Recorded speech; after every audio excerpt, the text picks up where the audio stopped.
about the work that's being done at the continental level. And so certainly there's work being done that's promoting regional collaboration, but a broader global dialogue is ongoing, where Africa has the opportunity, in the words of Zane Verjee, to set forth Africa intelligence as the standard for global engagement. So to get us started for this session, I'm pleased to share that we have a video message from Sam Altman, the CEO of OpenAI, who will help usher in this conversation around AI for competitiveness and how we can build upon this effort to promote not just inclusive AI, but AI that is made stronger by fostering global collaboration.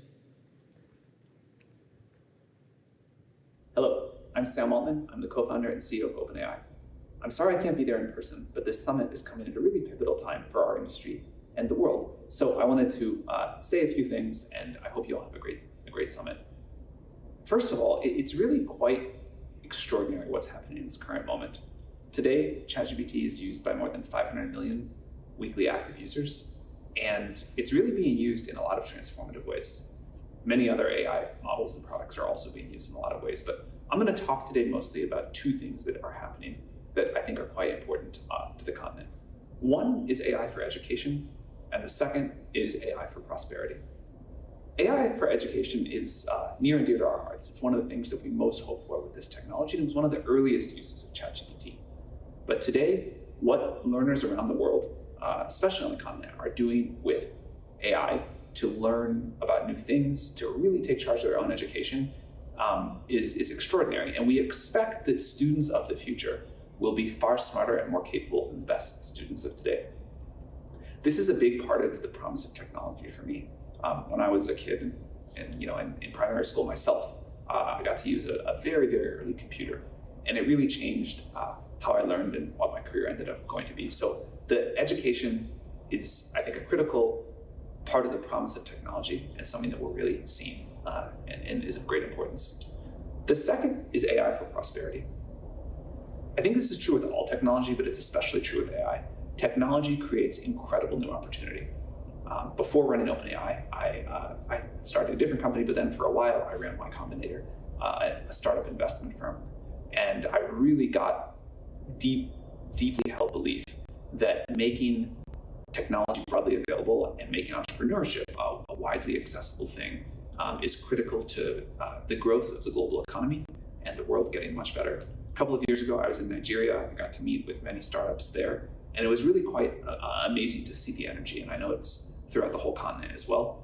And I'm very, very excited to see what this AI boom will do for Africa from an entrepreneurship perspective.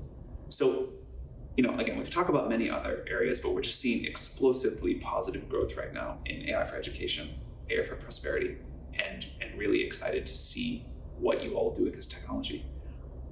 We started OpenAI because we had a belief that AGI could be achieved, and that if it were to be achieved, it could be a tremendous force for good in the world. These are only two of the ways that we expect some of this good to happen, but we need your help. There's many more things to discover. We need to push on these two much more. And I am optimistic that we are going to live through the greatest, biggest, and best technological revolution in human history now. So have a good summit, and thank you very much.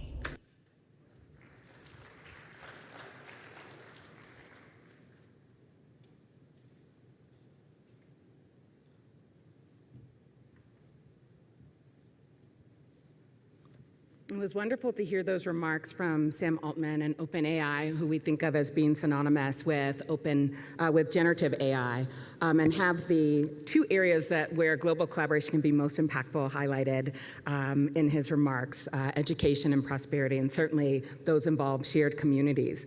And so at this time, I want to invite up our panelists who are going to help us delve into how to use AI for competitiveness to expand through global collaboration.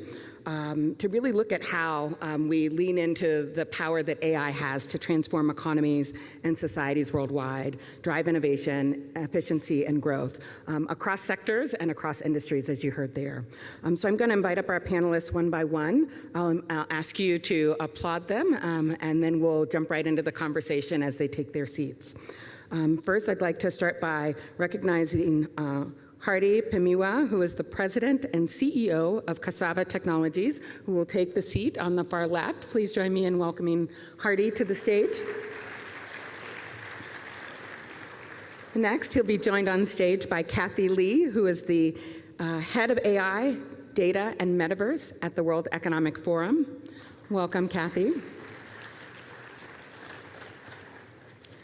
We'll be joined by Amandeep Singh Gill, who is the Undersecretary General and Special Envoy for Digital and Emerging Technologies at the United Nations. And rounding out our distinguished panel, we will have Ali Alamin, who is the Executive Vice President and Head of Emerging Markets for G42. Welcome, Ali.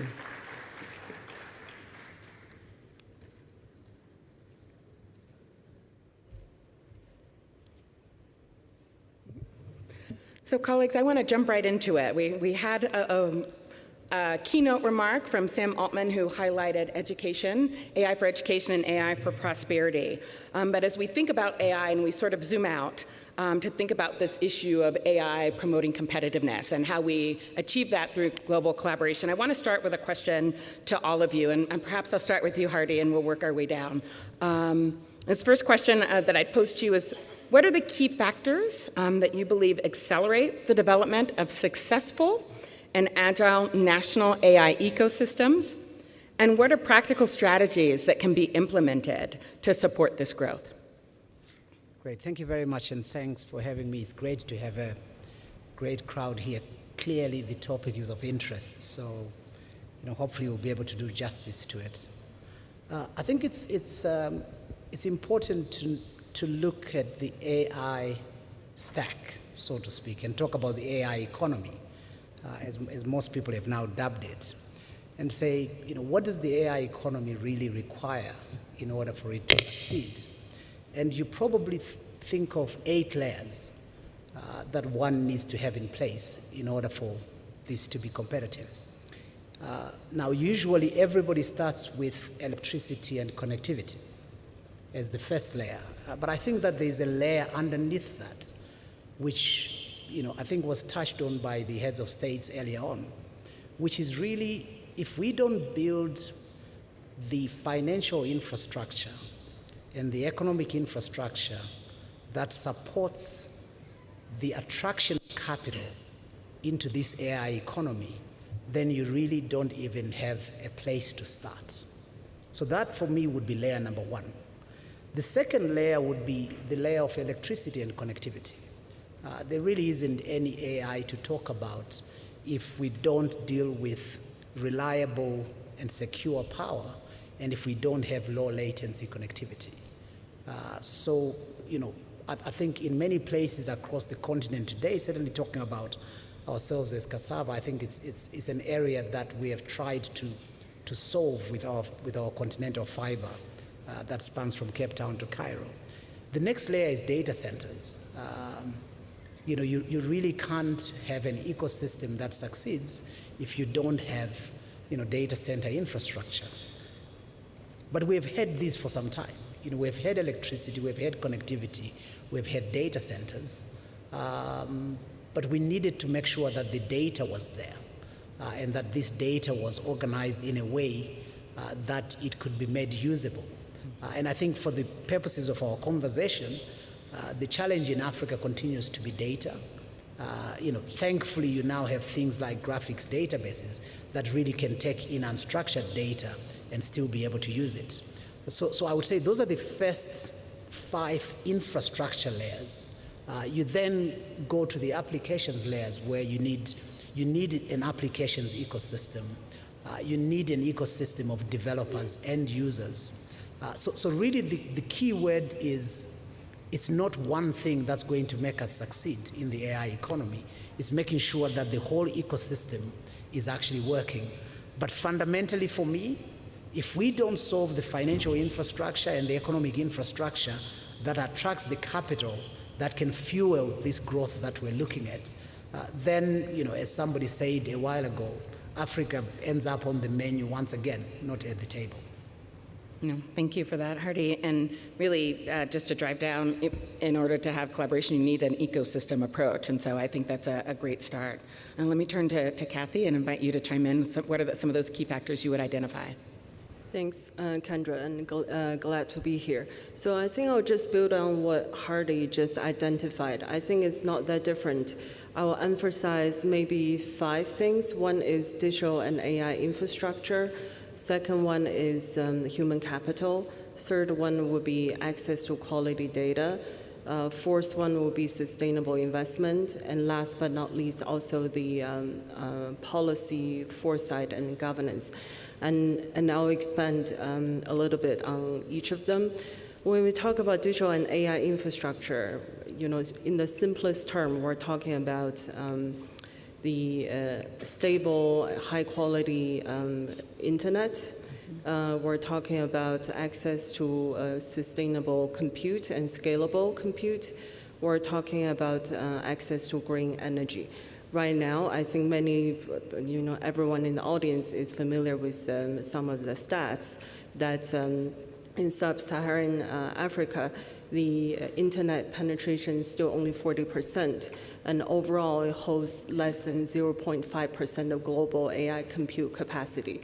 So those are obviously some of the challenges that need to be addressed. When it comes to human capital, again, Africa could potentially face a shortfall of 300,000 AI professionals by 2027. That itself can result in, a loss of productivity in $14 billion term annually. So how do we make sure that the existing upscaling, rescaling, and also education initiatives can actually catch up? So those are some of the important questions. Third one is on data. Data is a particularly tricky one because on one hand, 82% of the 2,000 plus African languages are lacking NLP data sets.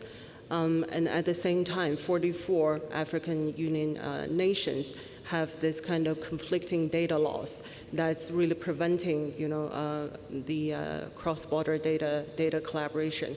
The continent holds 17% of the global population, but in terms of the kind of AI-ready structured data, the continent can at the moment, only generate roughly 2%. So again, how do we address those, challenges that come from this kind of dilemma is going to be extremely important. In terms of investment, again, we're talking about public-private investment partnerships. We're talking about regional shared infrastructure funds. We're talking about tax incentives. So all of these instruments ideally are in place at the same time in order to promote innovation. And last but not least, the kind of agile anticipatory governance frameworks is needed to both protecting the citizens, safeguarding citizens, but at the same time foster innovation. Thank you. That seems like a perfectly outlined recipe of areas that we need to be focused in on. So it's a great sort of starting point to a call to action, which we'll get to at the end of this conversation. Mr. Undersecretary General, I know you've asked me to call you Amandeep, but I want to invite you into the conversation, sir, and share with us your perspective. Yeah, sure. Great to be here. Thank you to Rwanda and the forum for bringing us together. I want to start with a fun fact. Sam was speaking about OpenAI and recently ran into his chief economist. Who would have thought that OpenAI would have a chief economist? IMF has a chief economist. World Bank has a chief economist. And the chief economist's job is to look at the macroeconomic impact, speaking of competitiveness, productivity, what happens with overall competitiveness. It's also to look at microeconomic factors, which is how do firms uptake AI? What are the frictions there? And what can be done to change the situation there? And finally, the impact on work, on labor markets, and what kind of changes to skills, education systems are needed. So just to ground us in this current context where AI is becoming hugely important to economic competitiveness. But AI does not happen alone. And here I get to answering your question. If you don't have a solid foundation of a digital economy, an inclusive digital economy, as the Global Digital Compact puts it, then you might end up with a very vibrant AI ecosystem, but the startups and the companies there would either bleed talent to the more advanced digital economies or be bought up. So as Hardy was saying, they'll end up as food on the table for someone else. So how do you develop those deep roots for local AI ecosystems? As Bosun, the Nigerian minister, was saying earlier, AI at the end of the day is local. It has to. And there, I think we can all agree on those critical ingredients: data, compute, talent, the investments, the regulation, the governance frameworks. That's the kind of thesis of the high-level advisory body on AI. It's 7 recommendations cut across this. But I think we need to get more granular now. So if we're talking about talent, in a particular context, local context, what's missing? I find, for example, in parts of South and Southeast Asia and in Africa, MSMEs do not have the talent to adopt AI.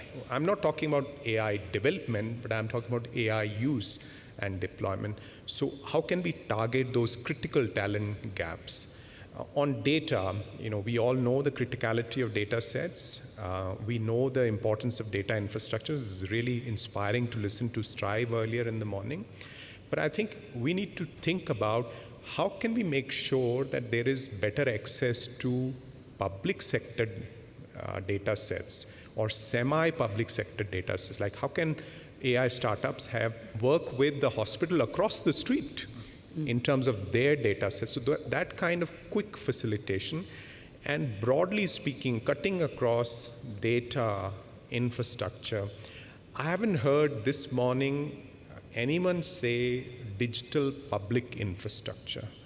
I think it's very important to go beyond supply side thinking on this and look at how can we plug the demand and supply gaps, have them pull each other. And that is where you need to have an architectural approach for those deep foundations: digital IDs, payment mechanisms, data exchange layers, and then sectoral applications where data comes together. And the governance piece comes in as well, because you need fiduciaries who allow that data to be used by the modelers. At the end of the day, and I want to end with this, we had a discussion on sovereignty, what works with. The problem that you see in some of the more advanced economies is that you have too many men in the middle. It's mostly men. So we want to make sure that the value is with the data owners and with the modelers, not with those who are kind of mediating between them. So if we think architecturally about these issues, then we can create those deep roots for the AI ecosystems. Thank you for that. And I would note that, Please, yes. yesterday in some of the side events, there was quite a bit of discussion amongst the ministers and the community around digital public infrastructure. So even though we maybe didn't hear it today, I think over the course of 2 days, these 2 days, it will be a prominent conversation. So thank you for that important call out. Ali, I've seen you nodding your head as some of your panelists have shared their thoughts. Do you want to share with us some key factors that come to mind for you? Thank you. It's an honor to be here and to share the stage with everyone. Yes, I've been nodding my head because I'm in danger of pushing an open door, because we do agree on most of these elements. I think a good way for us to describe how we behave is the value system we behave behind in the UAE as G42 as a group. So we think of the intelligence grid. And the intelligence grid for us is an end-to-end value chain for enabling artificial intelligence. And this is what we do essentially in the UAE. And we think there are 4 components that really matter at this stage. It doesn't mean that these four components have to be applicable everywhere in the world. It means that you can use them either in totality or in a different configuration. So agreeing with everyone, infrastructure is critical. So data centers. We obviously have Khazna, which is our champ in building data centers across MENA, and we're in the process of expanding data centers around the world, but specifically more so in Global South. We also have an infrastructure organization that specializes in Core 42, which is a specialist in cloud services. So private cloud services, public cloud services. And when we say public cloud services, here it's important to highlight that we are big partners of Microsoft, and that's the public cloud service that we specialize in. But adjacent to that, compute is critical. So supercomputers, GPUs, and it's very essential to infrastructure is sovereign services. So this is one critical factor that we believe in the infrastructure play. On top of that, we go into the things that were highlighted already, which is the application play. And in the application play, within the intelligence grid of G42, we have serious conglomerates, companies, big companies that focus on, Space 42 focuses on geospatial solutions. Adjacent to that, we have M42 that focuses on healthcare solutions. And this is one of the biggest healthcare institutions in our region. Next to that, we have Inception, which is a manufacturing organization of models, AI models, and LLMs. It's important to highlight that we've started our journey with national LLMs in the UAE by developing the JACE LLM, which is the Arabic language model, and we've done a similar one in India, which is Nanda. We've done one in Kazakhstan, and we're soon about to do one in East Africa, in Kenya, where Swahili will be the next project. Then we focus on elements of smart city, like Presight is one of our big data analytics organization that really focuses end-to-end on smart city solutions, and I hope I'll have the chance to elaborate a little bit more later, but I don't want to hijack the time. Next to this, we have cybersecurity, which operates at a national SOC level and across our entire full stack. So we bring application into the digital world, but also into the physical world. We have an organization called Analog, which specializes on robotics, and robotics are a big part of life very soon, in the next 5 to 10 years. So we will have robots serving us at home, robots serving us at work, everywhere. So essentially, we believe in having that end-to-end supply chain. But again, not to push an open door, skilling. Digital literacy is top of mind. Most of our organization drives skilling within our nation. So we do lots of activities in that. But I'll give a relatable example. We just announced last year our Azure region, Microsoft Azure region, $1 billion investment in Kenya to deploy a data center up to 100 megawatts. Within that, we put components of skilling 1 million people in Kenya, building an innovation hub, digital innovation hub, where we would be welcoming entrepreneurs, SMEs, and enabling them at the digital literacy level. Last but not least, we have investing arm, which is MGX, which goes back to the point of putting money into this infrastructure. MGX is our partner, is our investment arm with Mubadala. We have partners like BlackRock, we have partners like Microsoft who have joined us. This is essentially to deploy $100 billion on artificial intelligence infrastructure across the world, specifically in Global South. Well, you all are doing quite a lot of work, so thank you for outlining that. And I'll just say that we had the privilege of hosting the signing ceremony for the G42 Microsoft signing with the president of Kenya in Washington last May. And so we're looking forward to seeing where that project continues to go and the growth of data centers across the Global South. So thank you for that. I'm going to stick with you, Eli, because you started to highlight sectors, and I want to turn to you and to Hardy, maybe to chime in on this question. Can you talk to us a little bit about the strategic sectors you think should be prioritized to drive AI innovation, and what are some targeted policies that are necessary to support these sectors as engine of growth? So I'll let you start, and then Hardy can popcorn off of you. In my role, I have to go around a big region, which is emerging markets, and typically the policies and procedures that we talk about are common denominating. Okay. The configuration changes from governments and regulating bodies in different countries, but at the heart of it, we are discussing cloud-friendly policies, AI-friendly policies. So essentially, bridging what we know is right from our experience and from our global partners' expectations, and sitting with the regulators and trying to find the best way to find the meeting points in order to deploy the right policies. I can sit here probably for the next day to tell everyone about our use cases and what are the right sectors to focus on or not focus on. Obviously, most of these companies have many deployed services in the UAE, but I would pick probably 3 categories. Okay. So the first one I would highlight, I would say, the usual suspects. Mm-hmm. Everybody wants digital ID, everybody wants healthcare, everybody wants education. Mm-hmm. So this is something that has already happened in most nations and is in the process of happening in most of the countries we visit, and we try to deploy the intelligence grid. So, for example, M42 does a central medical records ecosystem whereby pharmacies, hospitals, labs, clinics share medical records of individuals in order to, it's a platform called Malafi, and it's essentially creates effectiveness and efficiency for not duplication of testing, cost saving, essentially saves lives. But M42 does many others, but I picked one. Digital ID, UAE Pass is a great example. I cannot do anything living in the UAE without going through the UAE Pass. Mm-hmm. Education, we have Kudratek. Kudratek is an initiative done by Inception, our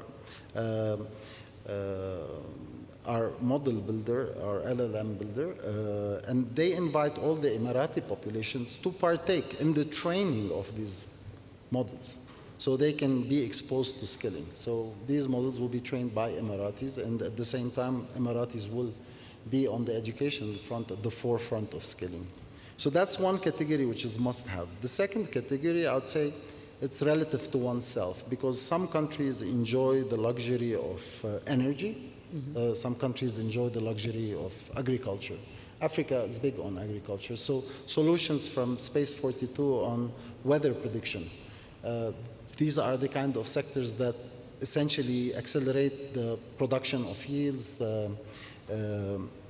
managing soil, managing irrigation to maximize that local asset. Similarly, we have AIQ that does the same on energy. This is the local organization on artificial intelligence that supports ADNOC. But last but not least is the unfortunate sectors where I think countries that enjoy natural disasters, the unfortunate fact of having a volcano erupting or an earthquake or a flood, these are things that require solutions in artificial intelligence. We have companies like Presight who give you a digital twin to your city, and you can simulate on this digital twin all sorts of catastrophes, so you can maximize the use of your infrastructure, how to save lives, how to create emergency solutions for situations like that.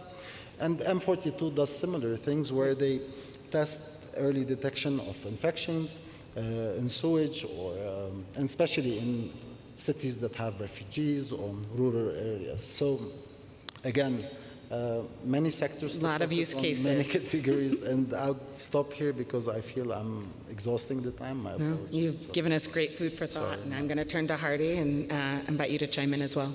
Yeah, look, I think we need to take the African context and really talk about what AI will do in order to drive Africa's competitiveness, in order to drive transformation within the African context. And there's no one size fits all. So the priority sectors for Rwanda, because AI is an amplifier, it's really about Rwanda applying AI to those sectors where Rwanda has traditionally enjoyed competitive advantage.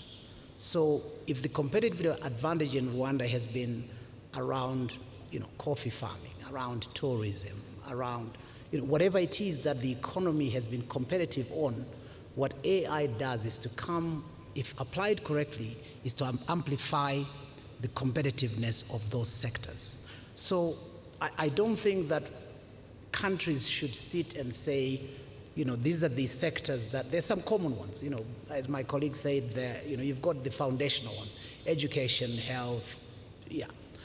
But if I think about Kenya and its competitiveness, if I think about South Africa, which has got a large industrial base, the way that South Africa needs to use AI is going to be vastly different from the way that Zambia, which relies on mining, needs to be able to apply AI in order to amplify its own competitiveness within the mining sector. And that's why the announcement that we made that we're building the first AI factory is so important for the continent, because really, why call it an AI factory? Because it's really manufacturing intelligence. We're manufacturing tokens that every industry can be able to take and use those tokens in the way that best amplifies the competitiveness of their own industry. So whether I'm in banking or I'm in mining, I can take those tokens and be able to apply them in the best way that amplifies my competitive advantage within my sector. Thank you for that. Did you want to chime in on that, Under Secretary? Yeah, no, I just want to applaud what Hardy's saying. I think this is the key. The time for focusing on specific use cases is over. Yeah. There could be millions of use cases. I think we have to put in place the enabling ecosystems. The entrepreneurs, the startups, they will find those use cases, and they have to be, as we listened earlier in the morning, there's local context, the examples that Hardy was giving.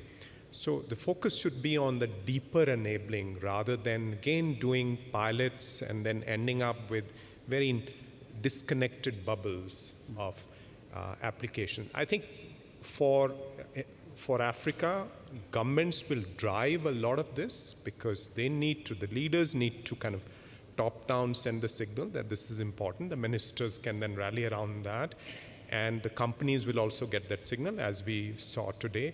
But then eventually, the competitiveness will go over time only if the private sector is there. And I want to say, because we missed the keynote from my friend Wamkele, we wrote an op-ed together some months ago on how this is so important for intra-regional trade in Africa. Because if, let's say, a country like Rwanda or Ethiopia does very well within this, but then after a while, the entrepreneurs would start to feel that, we are constrained in this national market.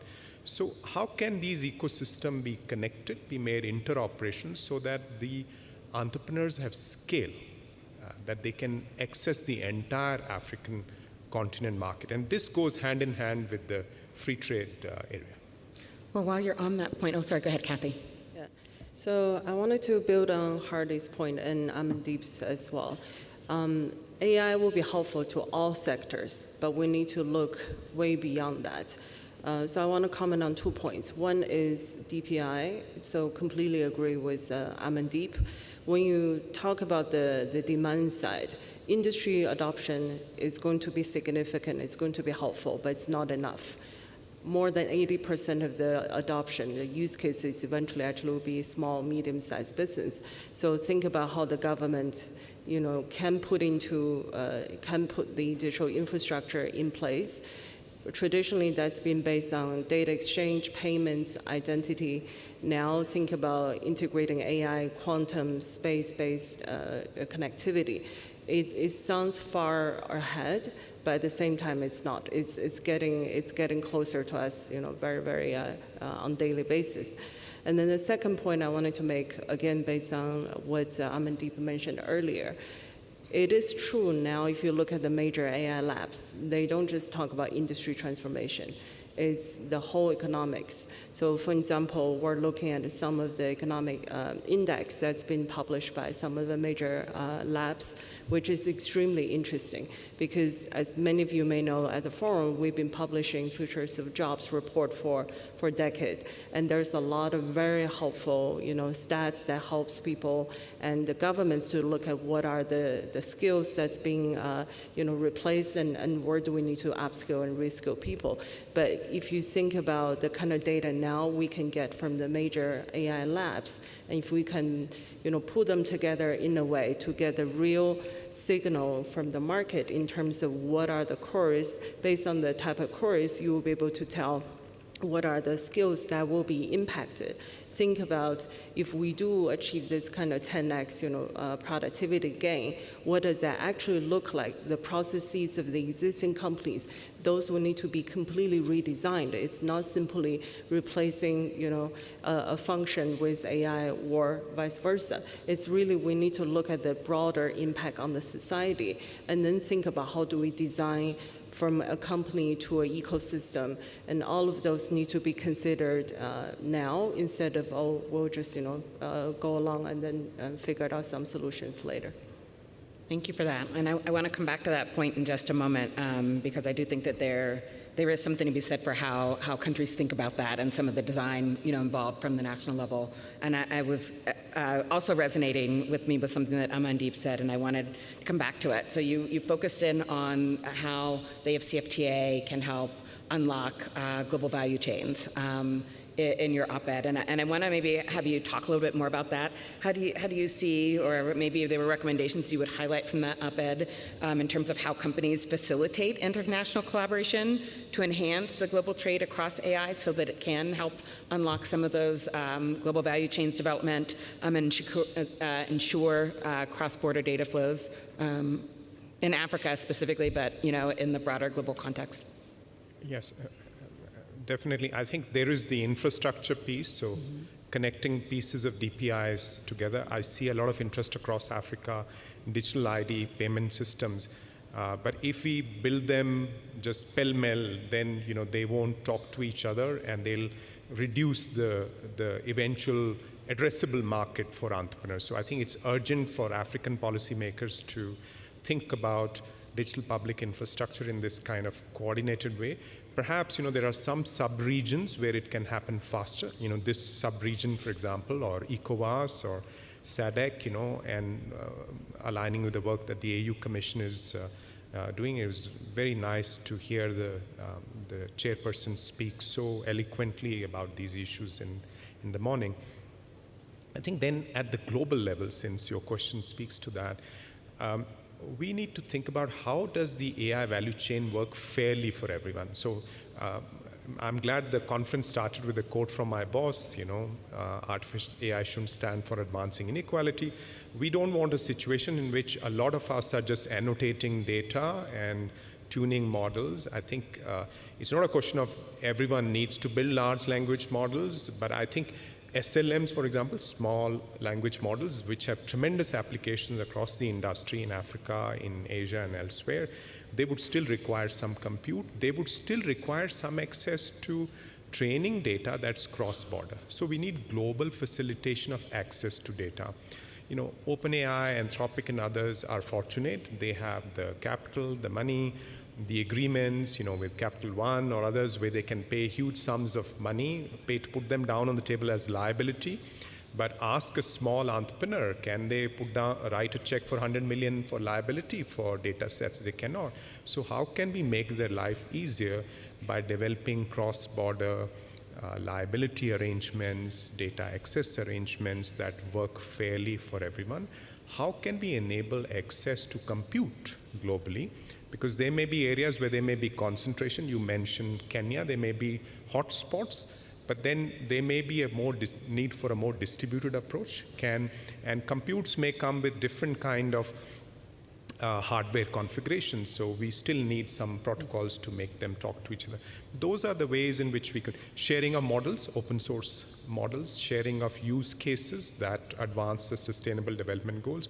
So this way we can build some global interoperability around our shared goals. At the end of the day, we have to ask ourselves, is it AI for AI's sake, or is AI for what? AI for social, economic transformation, for improving lives. And if that's the goal, then I think global collaboration is a must.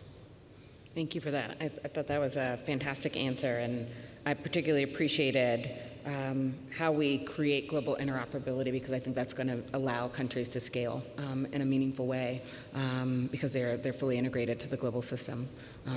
I'm not a subject matter on this subject as much as our colleagues over here, but one thing he touched on that I think is important to highlight is these intelligent grids, these AI factories, right? They're not going to be present in every country. Mm-hmm. So because of economical viability and many other factors. So how they're connected and how data is shared is critical. So I can share just our experience in the UAE. The UAE government refused to go on a public cloud. So creating sovereign keys to regulated entities and government sectors, which is essentially coding a layer on top of the, and this is a practice that we started doing a few years ago, which allowed the Abu Dhabi government to be the biggest Microsoft customer. So that practice is something we can do through something we call virtual sovereign services. So essentially coding for a government which is hosting their data in intelligent grid outside the country. Or the concept of digital embassy, which is something we introduced recently, are promoting, whereby the data of a specific country within an intelligence grid is treated like an embassy. So it's an environment that takes all the regulation and data protection rules within that ecosystem, respected to be governed towards that expectation of that country. So these are things we can share on these subjects. Those are interesting ideas as well too, and the point about data, I saw that resonate. It can't be everywhere, and so how do you make sure that it flows seamlessly? Go ahead, Hardy, and then we'll come back to Kathy. Okay, look, I think it's good to be controversial here. So I don't support data embassies. If they're going to be data embassies, let them be in Africa amongst our regions. So we go back to 1980, the OAU plan of action, very clear. Multi-speed approach. We have SADC, that's how SADC came about, ECOWAS. I think that from an African perspective, if there's one thing that we need to ensure it remains on this continent, it's our compute infrastructure. So,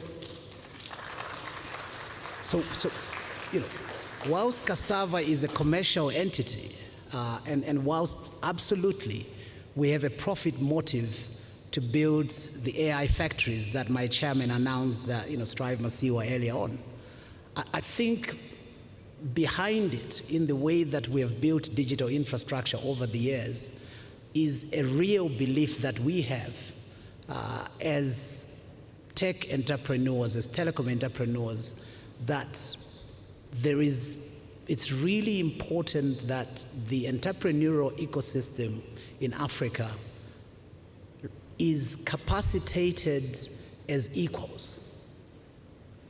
That we create an environment that does not have Africa being full of commission agents again. We want to be principals. And that's why we are building these factories. That's why we want these factories to be in as many countries that can economically support them as possible. That's why we want compute to be as close to the edge as we possibly can bring it. Within our pan-continental fiber network, for example, we have a network of almost 1,100 POPs across Africa.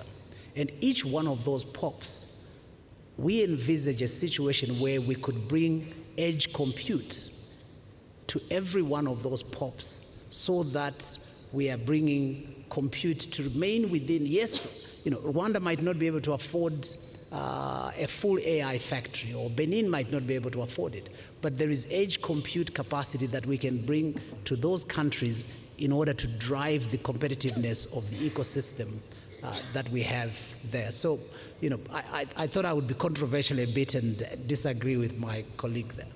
It doesn't sound like you're controversial. You got claps in the audience. So clearly the work that you all are leading is responding to an important need to make sure that... We're on the same page. Yes. We're bringing compute to Africa. We've put our money in where our mouth is before anyone else in Kenya. So I'm on the same page with you. But unfortunately, there are countries that cannot afford having compute within their economies, and or public cloud services within their economies, and using regions adjacent within countries that are next to them within Africa or outside Africa could be a solution, because not joining the artificial intelligence wave could cause irrelevance in the near future.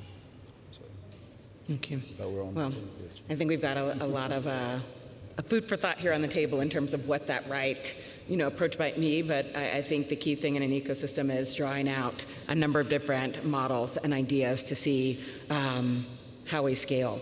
And so, again, that begins in many cases with domestic policies, and I wanted to come back to something you said, Kathy, and then because time is not on our side, this is such a insightful conversation that we're coming to a close. But if you could just pick up for me something that you talked about, Kathy, you spoke about DPI and responding to Amandeep, but also how to governance develop infrastructure that in terms of other spaces.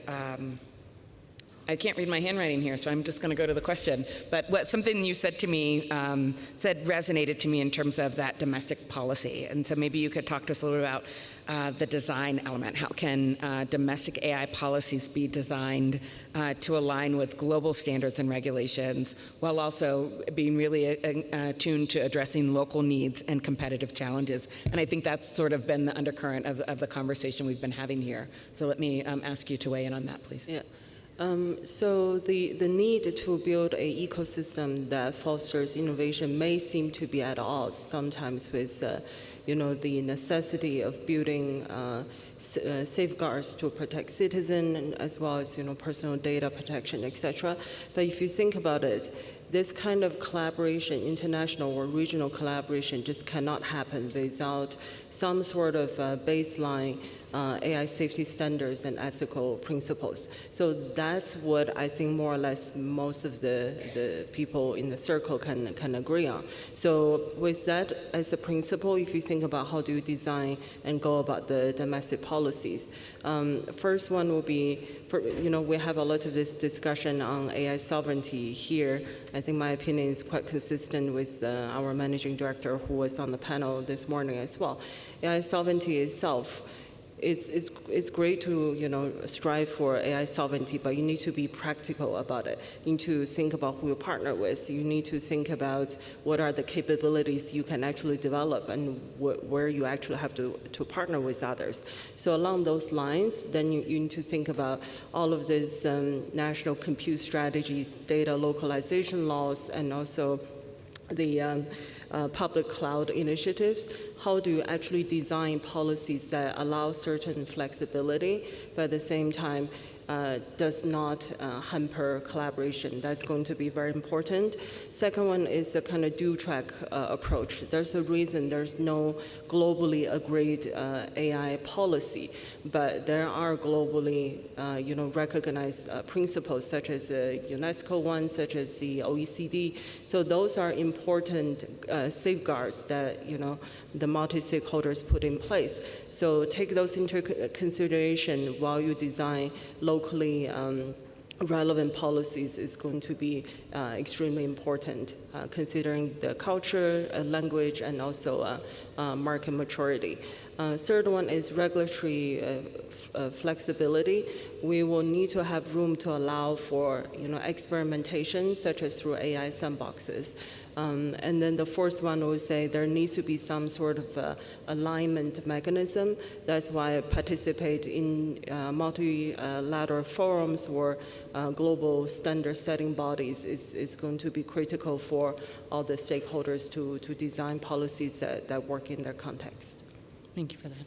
Were you going to chime in, Amandeep? Because I was going to actually come to you to give us a thought in terms of how nations could align their policies, could align on AI-related global policy, and what sort of should those elements be? It sounds like maybe there's some connection to what Kathy spoke about. Right, and that allows me to put on my UN turban.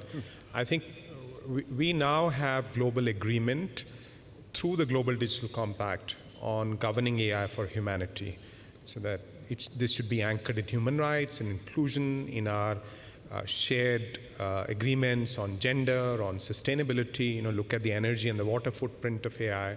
So we have those principles, they have sufficient principles, but we also now have concrete institutional steps in place. The first one being an international scientific panel on AI, which should flatten the information asymmetry problem. What's happening in these frontier labs, only a few people know the real capabilities. So the wider world needs to know what this means for opportunities as well as risks, so that the opportunities are widely shared and the risks are not unfairly loaded on to some sections of the global population. So that is one step that's being taken this year. The other one is a global forum. These summits are very useful, but these summits depend on political will of countries, institutions such as the forum. Now we need a regular place where all 193 countries are represented. Everyone has a place at the table. They can shape the future together. So that global policy dialogue on AI governance is taking shape. And finally, we need a massive effort around the world to focus on opportunities, to the critical enablers, the capacity building that's needed. And the Secretary General will come out with a report later this summer reflecting on what kind of innovative approaches we can take, including on funding. There is the important discussion on the fund here, but also ensuring that we have a network of institutions, centers that are sharing use cases, working together on the training data sets of the future, and allowing cross-domain talent to develop across agriculture and AI, health and AI, and so on.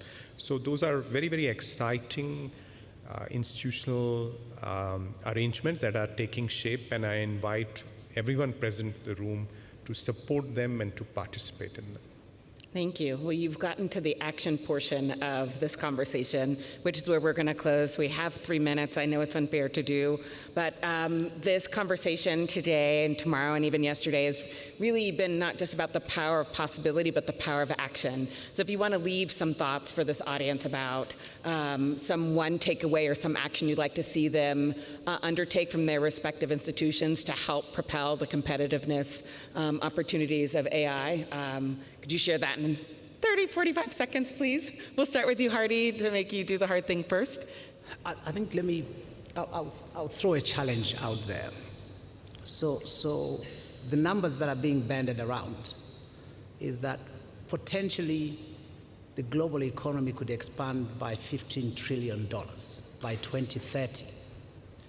Now, if we assume that there would be proportionate, representation in that number, Africa's number should be, a doubling of Africa's GDP, so an additional 3 trillion. I think the question for all of us, particularly the African entrepreneurs in the room, is what portion of that will we account for? Will Africa be able to take its fair share? My desire is this is an opportunity for Africa to take an unfair share beyond the 3.1, 3.2 trillion, because we've got all the elements that really could enable us to leapfrog beyond what others we've got, legacy technologies, have to worry about protecting previous investments. Thank you. That's a powerful question.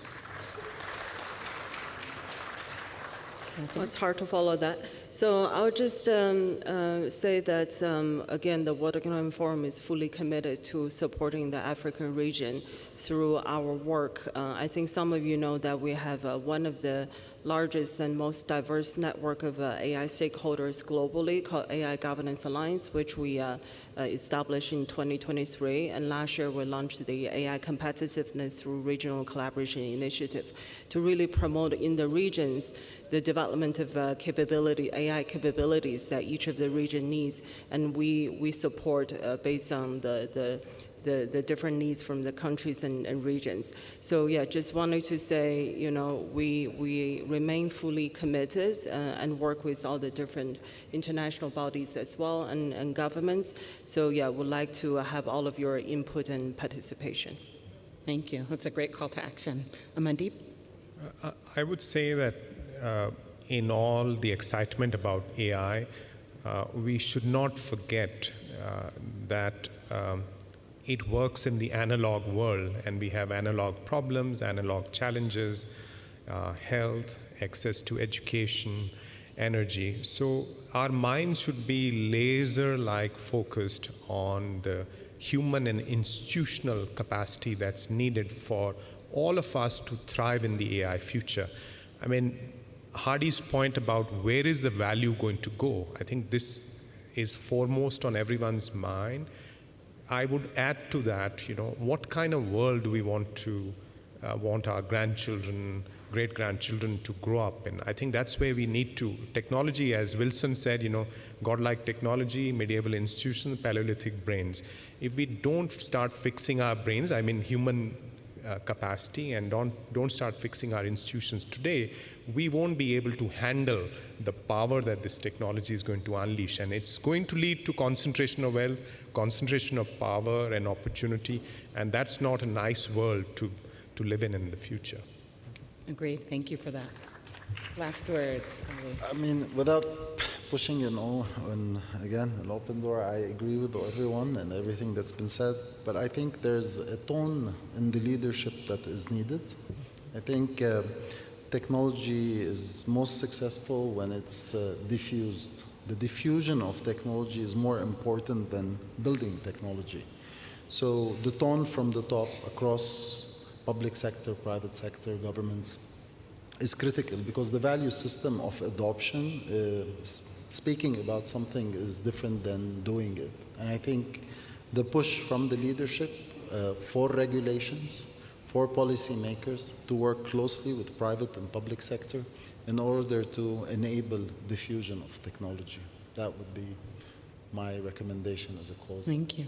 I think diffusion is important because also we're speaking about diffusion of power to this larger ecosystem to take some action as well. And so you all have given us much to think about today. I think there is great value in not just the contributions that you've given for us to think about, but the opportunities that we have to seize the insights that you've shared with us today. So I want to invite the colleagues here in the audience to please join me in welcoming this distinguished panel for all that they've shared with us today, and thank them for their contributions.